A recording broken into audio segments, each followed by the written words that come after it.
Hi everyone, I'm Lisa and welcome to Lisa's Stamp Studio. It's hard to believe Christmas is over. It's my favorite holiday of the year, and I have to say I'm a little bummed out because I'm going to miss the lights and the cookies and the music and just being with family and friends, just spending that long weekend together. It worked out great this year with the timing. But we have a whole new year coming in just the next few days. And with it is going to come Stampin' Up's largest sale of the year and a brand new mini catalog. This is the Occasions catalog that you will be available to order from starting January 5th. In addition to that, this is Celebration.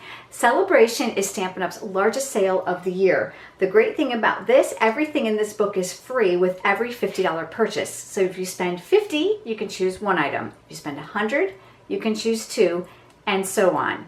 But guess what? You can redeem over and over and over again between January 5th and March 31st. You can get it all. There's also some limited edition products in here that are only going to be around for a short period of time, and then guess what? New stuff is coming. With that in mind, I also want to point out that Stampin' Up! Is going to be offering a starter kit special.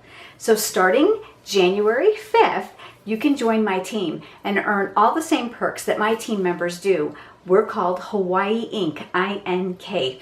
It's our team name, and we're a bunch of really fun people who get together monthly to stamp. Now, if you're saying to yourself, I don't live anywhere near you, Lisa, so why would I want to join your team? We support them just fine through a secret Facebook page, through all kinds of email, and all kinds of challenges and incentives. Now, you don't have to sell a thing. You don't have to hold a workshop or a class. You can just shop for yourself at a discount. And the best part is during this period of celebration, you'll be able to pay only $99 and choose $155 of product of your choice with free shipping, and it comes right to your home. Now, this is for US demonstrators only because I am in the US, and I would love to have you a part of our team. Go over to my blog, and on today's post, you will see information about my Hawaii Ink benefits and about the things that I offer my team, because I'd sure love to have you a part of it. So let's fast forward a little bit to some new product. This card is a card that I created for a blog hop about a week or so ago.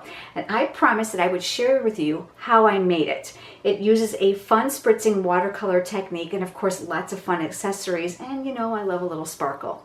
So remember, all the supplies are listed on my blog, so make sure when you're done watching the video you head over there and take all the notes that you need. But let's get over to the stamp table and let's get started.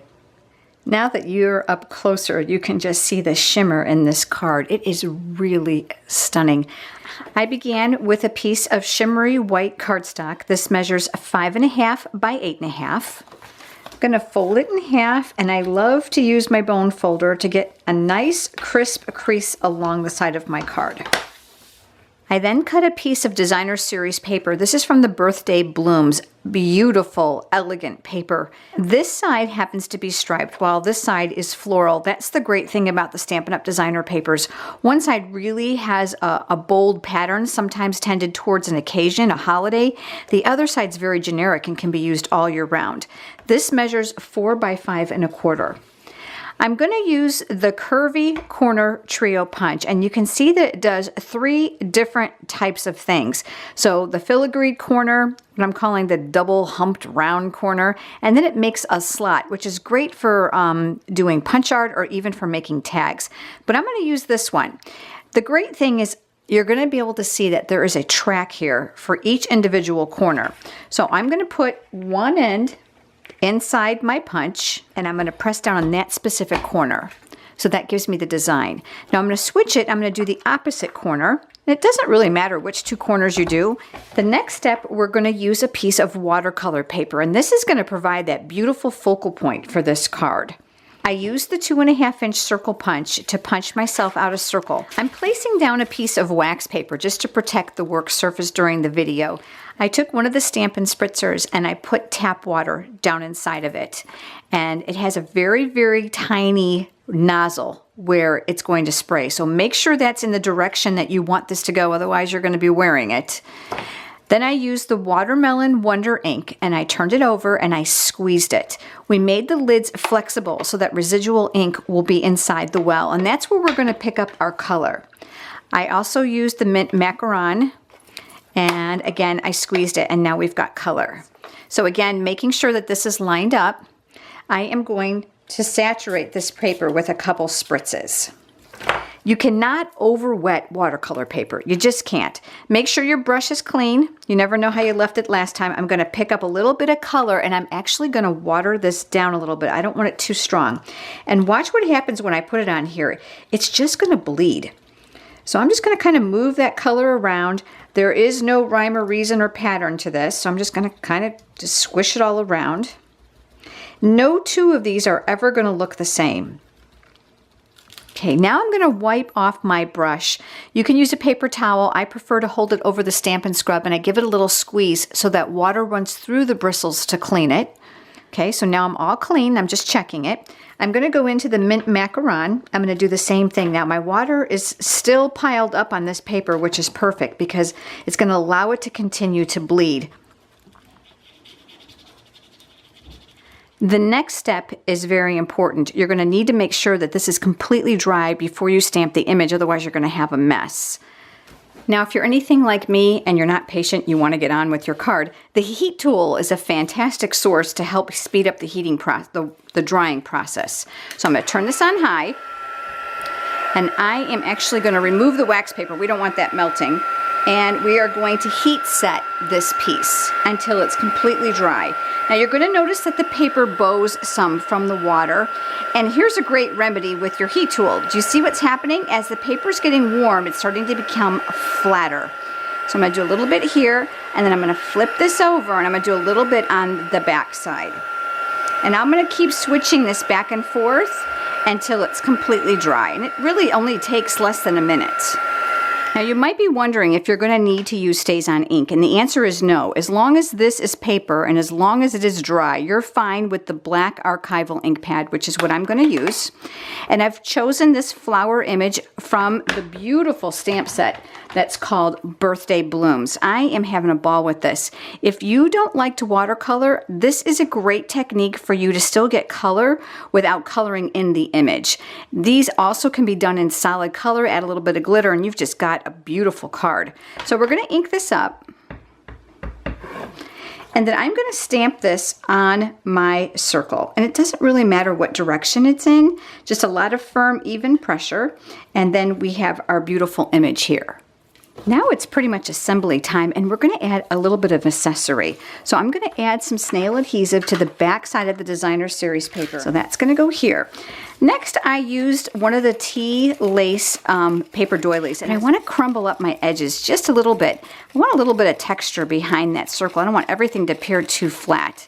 Now what I did is I added some silver metallic thread to my original card. Do you see it here? It's very, very pretty. Now I'm going to show you how I did that. You're going to flip this over, and I'm going to put several dimensionals on the back. And I'm going to concentrate them on two opposite corners, and you're going to want to make sure they stay in the solid area of your doily, otherwise it's going to show through those little laser cut holes. Okay, then I took my silver metallic thread, and I know this is going to be difficult to see in the video because it's so fine, but I'm starting at this end and I'm sticking it down to the dimensional. It sticks like crazy, which makes this super easy to use. So I'm going to put a couple really big loops here. And the more you think about this, the more frustrated you'll be. So just stick it on there. And then I'm going to come over to this side, and I'm going to do the same thing by creating a couple more loops here underneath the doily. I'm going to position this on my card so that my metallic threads are going to rest in the corner where my punched pieces are. Now on the back of here, I decided to use more dimensionals. And because my paper is thick and I've gotten it wet and it's dried, it isn't completely flat, although it's a lot better than it used to be. So I'm going to make sure I'm using 4 dimensionals, one on each side, to help balance it off as I adhere it. And then you can tip this or do anything you like. So I went ahead and I tipped it just a little bit for interest. Okay, now we're almost done. 2 more things. The next is my brand new favorite product, the Wink of Stella. This is the clear one. Absolutely love this. I have an upcoming tip video to show you how to properly get this started, but basically there's a black ring here that has to be removed before you can start using it. Then there's little words here that say push on both sides. And while you're holding it, the very first time only, you're gonna gently squeeze it till you see some of the wink come down into the cylinder. Once that happens, you really don't have to squeeze it again. It's gonna continue to flow. Very important that when you store it cap side up. You don't want everything draining. So here comes the fun. I'm gonna hold this up a little closer. I'm gonna add a little bit of wink to the center of my flower, just to kind of bring out the highlights of those petals.